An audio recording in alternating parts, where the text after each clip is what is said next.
আসসালামু আলাইকুম। সবাই কেমন আছেন? আশা করি সবাই ভালো আছেন। তো এই মিডল ইস্টে যারা আছেন, বিশেষ করে সৌদি আরবে অনেকের কাজ নাই। তো অনেকে ডিপ্রেশনে আছেন, ডিপ্রেশনে চলে গেছেন যে আমার তো কাজ নাই, এখন আমি কি করব না করব। ভাই, আপনাদের আমি একটা কথা বলি, তা হলো কখনো হতাশ হবেন না। সব সময় আল্লাহর উপরে ভরসা রাখবেন যে উপরে একজন আল্লাহ আছে, সে কোনো না কোনো ব্যবস্থা করে দিবে। আরে ভাই, আপনি কোন দেশে আছেন হিসাব করছেন? এই সৌদি আরব আসতে হইলেও আপনার ভাগ্য লাগে। আল্লাহ আপনার কবুল করছে বিদায় আপনি এই দেশে আসতে পারছেন। তো অনেকেই অনেক ধরনের ডিপ্রেশনে চলে যান, তাদের উদ্দেশ্যে আজকে আমি কিছু কথা বলবো। তা হলো এত ডিপ্রেশনে না পইরা এদেশে আমার আল্লাহর ঘর, আমার নবীর রওজা। তো আল্লাহর কাছে তো ভাই কোনো কিছু অভাব নাই। আপনি আপনি চাইতে দেরি আছে, তার দিতে দেরি নাই।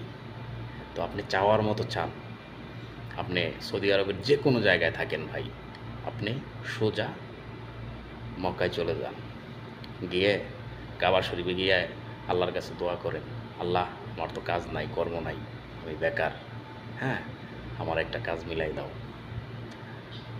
আল্লাহর কাছে মানে আল্লাহ যদি চায় ভাই, মানে আপনাকে এত দেওয়া দিবে যে আপনি নিয়া কুল পাইবেন না।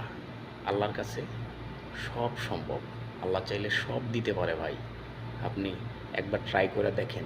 আর আমি অনেকরে বলবো, অনেক পোড়া কপাইল্লা আছে এই দেশে, 1 বছর হয়ে গেছে, 6 মাস হয়ে গেছে, আপনারা একটাবার মক্কা মদিনা যেয়ে ঘুরে আসতে পারেন নাই।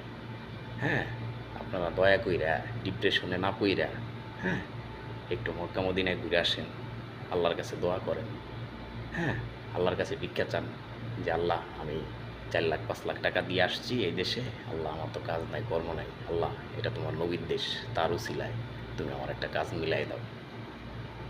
হ্যাঁ, তো আপনারা এইভাবে চান, ইনশাল্লাহ আল্লাহ আপনার দোয়া কবুল করবে।